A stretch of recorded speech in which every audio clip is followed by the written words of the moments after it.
ये राम राम एवरीबॉडी। मैं रोशन लाल यादव आप सभी का मेरे यूट्यूब चैनल रोशन ट्यूटोरियल पर हार्दिक स्वागत और अभिनंदन करता हूं। दोस्तों पिछले वीडियोस में उसी सीरीज को हम आगे बढ़ाते हैं बिना समय गवाए। और ये पिछले वीडियो में हम देख चुके थे कि हमने यहाँ पे बताए थे कुछ फ्रिक्शंस मैंने बताए थे कि डायरेक्ट याद रखने हैं आपको। 4/7 का मतलब 57 से 1/7% होता है। 5/7 का मतलब 71 से 3/7% होता है। 5/8 का मतलब 62.5% होता है और 3/8 का मतलब 37.5% होता है। ये याद करने के लिए कहा था। अब इसी को ही आगे करते हैं, इसी कंसेप्ट को, और चीज़ों को बेहतरीन ढंग से समझने के प्रयास करते हैं। जैसे दोस्तों मैंने कहा कि क्वेश्चन है, मान लो आप क्वेश्चन ही लिख लो। जैसे मैं कह रहा हूँ कि 100% है, 100% का फ्रिक्शन कितना होगा। फ्रिक्शन कोई पूछे तो क्या होगा। तो दोस्तों बहुत सही, 100% पूछे चाहे कितना भी पूछे, फ्रिक्शन पर परसेंटेज से फ्रिक्शन पे शिफ्ट होना है तो हमें 100 से भाग देना है। एक कंसेप्ट है खाली हमारे दिमाग में, वही याद कर, वही अपने को यहाँ अप्लाई करना है। तो 100% का जो फ्रिक्शन होगा, वो होगा 1। इसी तरीके से कोई पूछ ले 200% का फ्रिक्शन कितना होगा, तो 2। इसी तरीके से कोई पूछ ले 300% का फ्रिक्शन कितना होगा, तो कितना आएगा, 3। इसे पूछ ले 1000% का फ्रिक्शन कितना होगा, तो कितना होगा, 100 से भाग देना है, 10 आ जाएगा। 1500% का फ्रिक्शन कितना होगा, 15 आ जाएगा। तो जब भी परसेंटेज से फ्रिक्शन पर शिफ्ट हो रहे हैं हम, तो एक बात का ध्यान रखना है खाली कि 100 से भाग देना है। फिर चाहे वो 1000 का पूछे, चाहे 1500% पूछे, चाहे कितना भी पूछे, ये कंसेप्ट ध्यान रखना। अब इसी को ही आगे बढ़ाते हैं। ये मैं क्यों बता रहा हूँ 100% 200%। क्या होता है कि कई सवालों में जैसे ऐसे वैल्यू आती है 157 से 5/7%, है ना, उसको फ्रिक्शन में चेंज करो। अब वहां पर अब 157 तो थोड़ी करने बैठेंगे, हमें पता होना चाहिए, हम वहां पर 100 के टुकड़ों में तोड़ना रहता है। तो इसलिए फ्रिक्शन से बहुत इंपॉर्टेंट है, ये देख लेना आप। जैसे मैं कह रहा हूँ कि 137 सही 1/2% का फ्रिक्शन, फ्रिक्शन हमें याद करना है। 37 सही 137 सही 1/2% का जब फ्रिक्शन याद करना है तो इसका तरीका देखिए आप क्या होगा। हम इस 137 से 1/2% को लिख सकते हैं 2 प्लस 37 सही 1/2%। भाई 100 में से 37 जोड़ेंगे तो 137 आ जाएगा। 137 सही 1/2% सही भिन्न का यूज करके हमने इसको लिख लिया।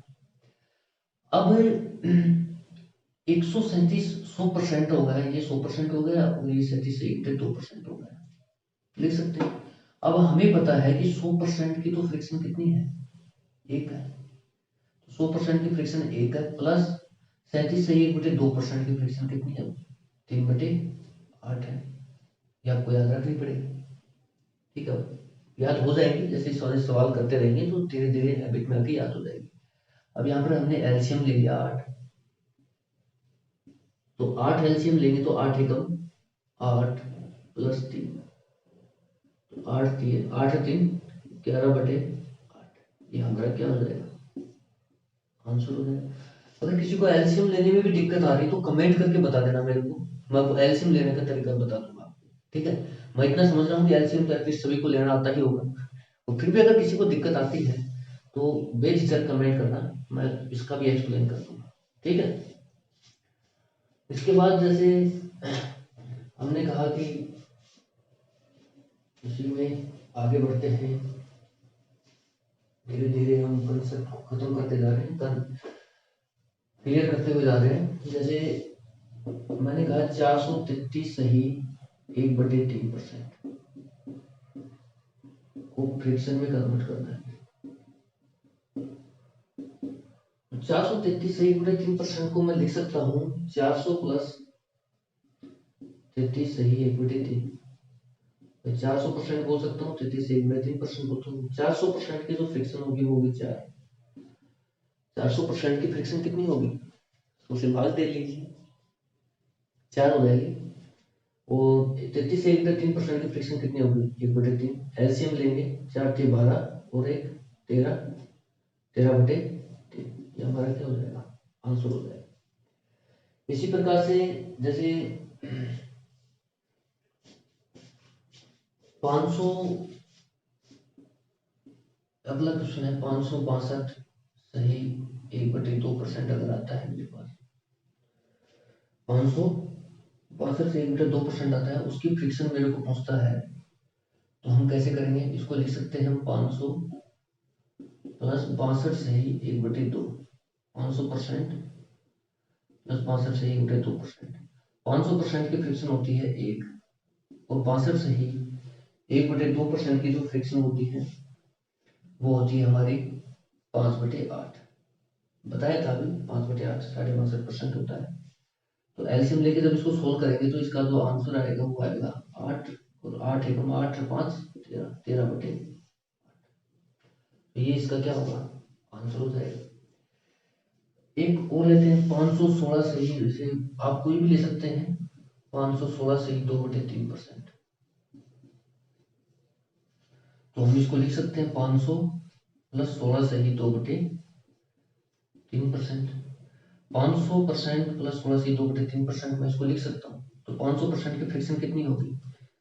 500% की फ्रिक्शन होगी 5 प्लस 16 सही 2/3% की फ्रिक्शन कितनी होगी? आप खुद दिमाग लगाइए, दिमाग पर जोर डालिए थोड़ा। 16 सही 2/3% की फ्रिक्शन कितनी होगी?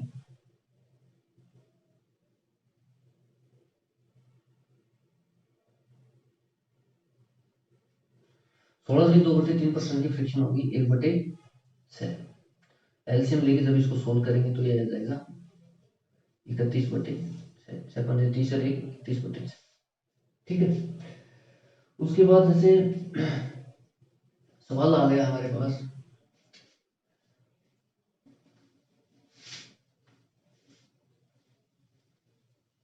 नेक्स्ट सवाल आ गया कि रिवर्स क्वेश्चन भी तो आ सकता है हमारे पास। रिवर्स क्वेश्चन का मतलब जैसे वो पूछ ले कि 31/6 का परसेंटेज कितना है ना? 31/6, तो इसका परसेंटेज निकालने के लिए मैं 31 में 6 का भाग लगाऊंगा, तो तरीका वही रहेगा, 6 और 6 5 1/6। इसका सही बिन में मैं यूज करके 5 सही 1/6 बोल सकता हूँ इसको फ्रिक्शन में। अब मुझे पता है कि 5 प्लस 1/6 बोल सकते हैं इसको। 5 का जो 5 है, 5 जो फ्रिक्शन है, इसका परसेंटेज कितना है? 500% है। भाई मैंने पहले बताया था कि जब फ्रिक्शन से परसेंटेज पे शिफ्ट हो रहे हैं, आप इस चीज को याद रखिए खाली, देखो आपको दिक्कत भी नहीं होगा। 20% जैसे मैंने बोला 20% का फ्रिक्शन होता है 1/5 से। जब परसेंटेज से फ्रिक्शन पे शिफ्ट हो रहे हैं तो 100 से क्या कर रहे हैं? भाग कर रहे हैं। और जब फ्रिक्शन से परसेंटेज पे शिफ्ट हो रहे हैं तो क्या कर रहे हैं? 100 से गुणा कर रहे हैं। आप इसको याद रखिए खाली। अब जैसे मैंने फ्रिक्शन से परसेंटेज पे शिफ्ट हो रहा हूँ तो 100 से गुणा करूंगा। फ्रिक्शन से परसेंटेज पे शिफ्ट हो रहा हूँ तो क्या कर रहा हूँ? 100 से गुणा कर रहा हूँ। तो मैंने इसको 100 से गुणा कर दिया, तो ये आ गया 500 और 1/6। 1/6 का तो परसेंटेज आप बहुत भली भांति जानते हैं कितना होता है? 16 सही 2/3। तो सही बिन का यूज करके बीच में प्लस आ जाएगा, यहाँ भी प्लस है। 500 16 सही 2/3%। ठीक है, तो ये हमारा आंसर हो गया। इसमें आगे बढ़ते हैं। 41/9 अगला सवाल है हमारा। 41/9 भाग दीजिए 936, कितना शेषफल बचा? 5। तो 5/9। 4 को इसको हम लिख सकते हैं सही में 4 प्लस 5/9। 4 का परसेंटेज कितना होगा? 400%। और 5/9, तो 5/9 का परसेंटेज निकालने के लिए क्या करें हमें? ये मैंने पहले बता चुका हूँ, पिछले वीडियो लेक्चर्स में बहुत अच्छे से बताया मैंने कि 5/9 को याद रखने की जरूरत नहीं है। आप इसका बेसिक पेयर को पकड़िए। बेसिक पेयर क्या है? 1/9 और 1/9 कितना होता है? 11 सही 1/9%। और जब मैं 5/9 निकालूंगा तो इसको 5 से गुना कर दूंगा, 11×5 = 55। और इसको भी 5 से गुना कर दूंगा, 5/9%। ये मेरा 5/9 आ जाएगा। कोई दिक्कत है इसमें? नहीं है कुछ भी। 5/9% का 5/9 का मतलब कितना हो गया? 55 सही 5/9%। अब सही बिन का यूज करके इसमें जोड़ लेंगे इसको, इसके ये सही बिन का यूज करके 400 + 55, 455 सही 5/9%। ये हमारा क्या हो गया? आंसर हो गया। इसी तरीके से जैसे मैं आपसे कहता हूं कि 20/3, जैसे अगला सवाल दे रहे हैं 20/3, तो 20/3 को मैं लिख सकते हैं 3 × 18 + 2/3। सैकड़ों में परसेंटेज में लिख सकता हूँ 600%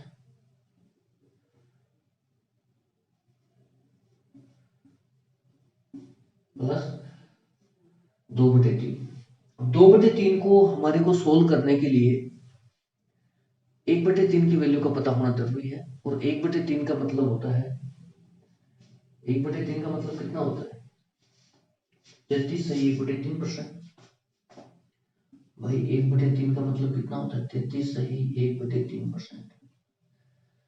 तो 2/3 गुणा कर दो, इसको 2 से, इसको भी 2 से गुणा करेंगे, 33 दूनी 66, 66 सही 2/3%। तो 600 कितना हो जाएगा? 666 सही 2/3%। ये हमारा जो फ्रिक्शन है 20/3, ये परसेंटेज में कन्वर्ट हो गया। हमें ये चीजें सीखनी पड़ेगी, परसेंटेज से फ्रिक्शन पे कैसे शिफ्ट होना है और कैसे चेंज करना है, और फ्रिक्शन से परसेंटेज में कैसे चेंज करना है। तो ये चीजें हैं आपके सामने, चीजों को सीखते हुए चलिए, बहुत इजी है। 20/3 हम देख चुके हैं। उसके बाद जैसे मैंने कहा कि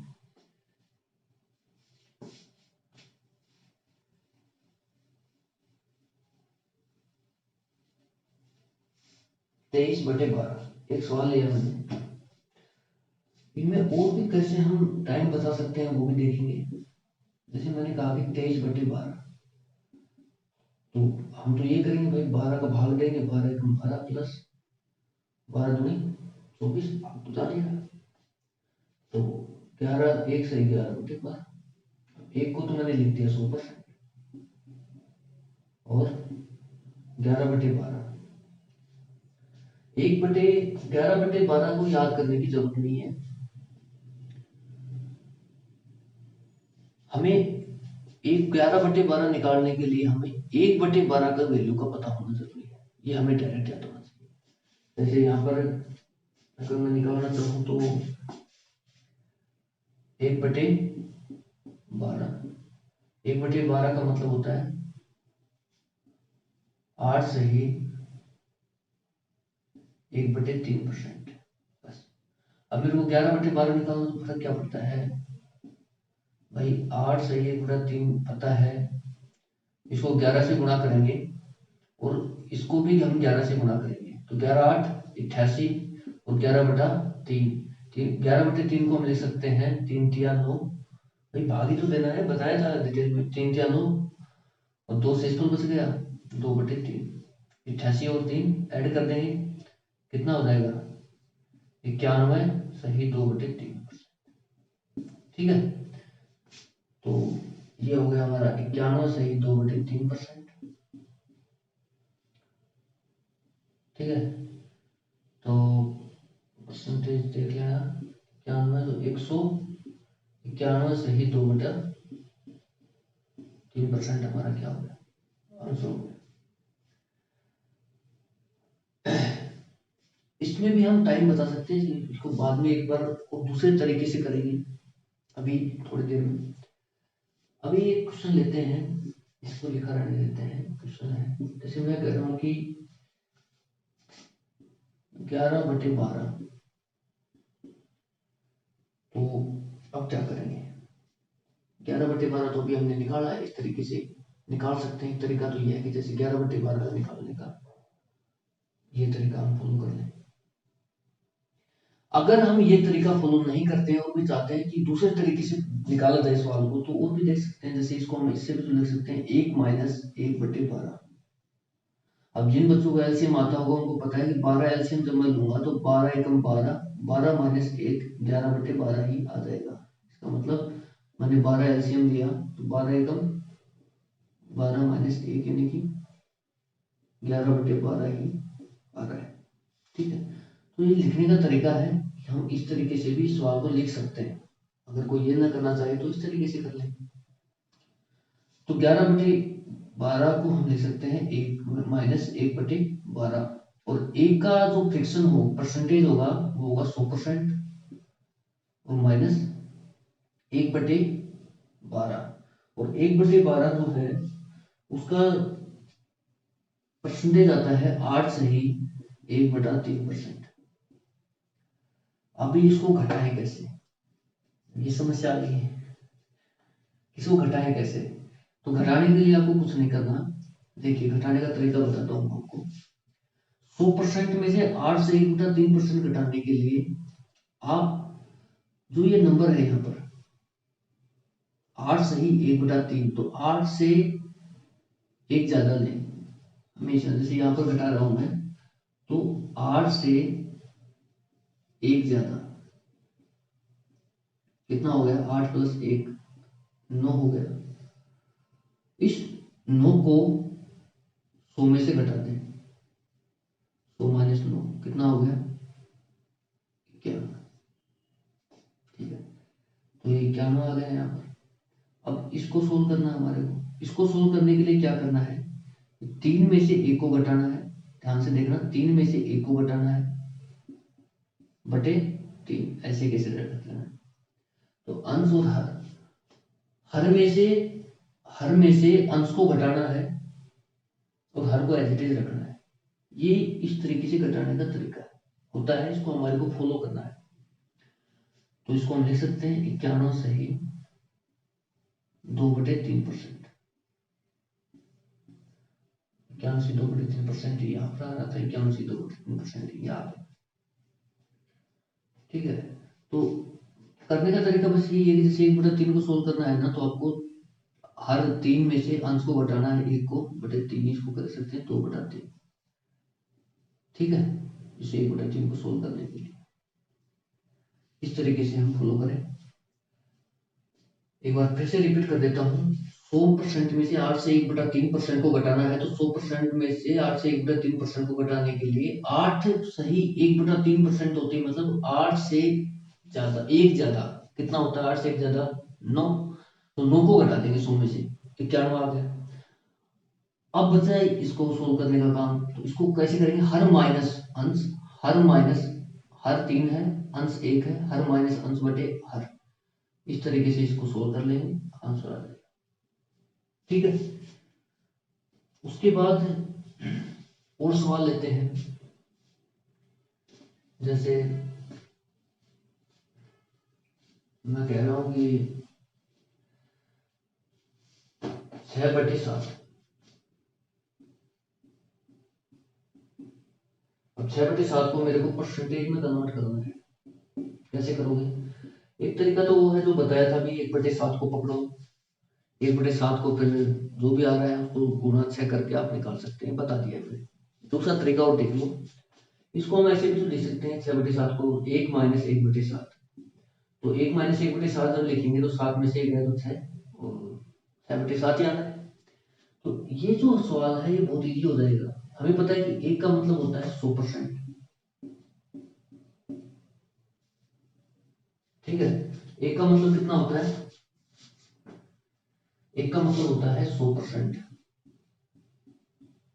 माइनस और 1/7। अब 1/7 का मतलब बेसिक फ्रैक्शन है, याद करने के लिए कहा था, याद कर लेना। अगर सवाल करने हैं तो याद कर लेना, नहीं करने हैं तो कोई बात नहीं, मत करना। 1/7 का मतलब होता है 14 सही 2/7%। अब इस 100% में से जब 14 से 2/7% को मैं घटा रहा हूँ, तो एक बार फिर रिपीट कर रहा हूँ मैं वो बात, घटाना कैसे है कि 14 सही लगते ही क्या होगा, 14 सही मतलब 14 से ज्यादा है, 14 से एक ज्यादा कितना होता है 15, 15 को घटाइए आप 100 में से कितना आएगा 85। और इसको हल करने के लिए हमें अंश हर में से अंश को घटाना पड़ेगा बटे हर, ये ऐसे कैसे, तो ये कितना आ जाएगा 85 सही 5/7%, ये हमारा क्या होगा आंसर होगा। ठीक है दोस्तों, अब हम वो जो क्वेश्चन पहले किया था मैंने 23/12 वाला, अभी थोड़ी देर पहले किया था 23/12 का करके 12 एकम 12 और फिर करके किया था। हम इसी सवाल को ऐसे भी तो लिख सकते हैं, 12×2 = 24, दो मैंने दो बार दे दिया भाग, एक ज्यादा हो गया, दो बार भाग देंगे तो एक ज्यादा चला गया ना, 12×24 23 से एक ज्यादा चला गया, तो मैं इसको ऐसे भी तो लिख सकता हूँ, एक घटा के लिख दूंगा, एलसीएम लोगे 12×24 - 1, इस तरीके से भी लिख सकता हूँ। अब मुझे पता है कि 2% 2 का मतलब होता है 200%, दो जो फ्रिक्शन है इसका मतलब होता है 200%, और 1/12 का मतलब तो मेरे को पता ही है कितना होता है 8 सही 1/3%। ठीक है, तो इन चीजों को याद कीजिए, आपको याद नहीं हो रही होगी, शुरू में दिक्कत करती हैं, धीरे धीरे याद कीजिए, सवालों को देखिए, निकालिए ज्यादा से ज्यादा सवाल इस तरीके से। तो इसको जब घटाएंगे तो 200% -8 से 1/3% जब घटाएंगे 200% में से, तो 8 सही लग 1/3 मतलब 8 सही लगते ही मेरे को क्या करना है, 8 से एक ज्यादा कितना 9, 9 को इसमें घटा दूंगा तो ये आ गया 191। अब इसको ही तो सोल्व करना रह गया है, 1/3 को तो हर 3 माइनस अंश 1/3, तो ये आ गया 191 सही 2/3%। और पहले का सॉल्यूशन देखना आप ही, और ये सॉल्यूशन देखना, बहुत अंतर मिलेगा आपको। ठीक है, तो ये तरीका भी आप डेवलप कीजिए। ये तरीका कब काम आता है, जैसे मैं पूछ लिया, जैसे मेरे पास ये संख्या ही है 23/12, अब मुझे पता है कि दो बार गुणा करते हैं मैं 24 पर पहुंच रहा हूँ ना, इसका दो बार गुणा करते ही मैं 24 पर पहुंच रहा हूँ, तो इसका 2 - 1/12 करने में आसान रहेगा, ना कि 1 + 11/12 करना, समझ रहे हो। ऐसे 20/12 भी हो सकता है, तो 20/12 को भी हम लिख सकते हैं इस तरीके से, 2 माइनस कितना लिखोगे 4/12। ठीक है, तो इस तरीके से आप कीजिए, जो नजदीक पहुंच जाता है ना उसमें ये तरीका फॉलो किया जाता है, बाकी तो वो है ही अपना, तो तरीका तो कोई भी हो उसे हमें फॉलो करना है। अभी मैं जल्दी जल्दी आज इस वीडियो में बेसिक्स को खत्म करने की कोशिश कर रहा हूँ, बेसिक्स को कंप्लीट कर रहा हूँ, कोशिश कर रहा हूँ, हो जाए तो अच्छी बात है, नहीं तो आगे देखेंगे, ताकि हम क्वेश्चनों पर शिफ्ट हो सके जितना जल्दी हो सके उतना। वीडियो की लेंथ कितनी होगी, 23 मिनट हो गए हैं।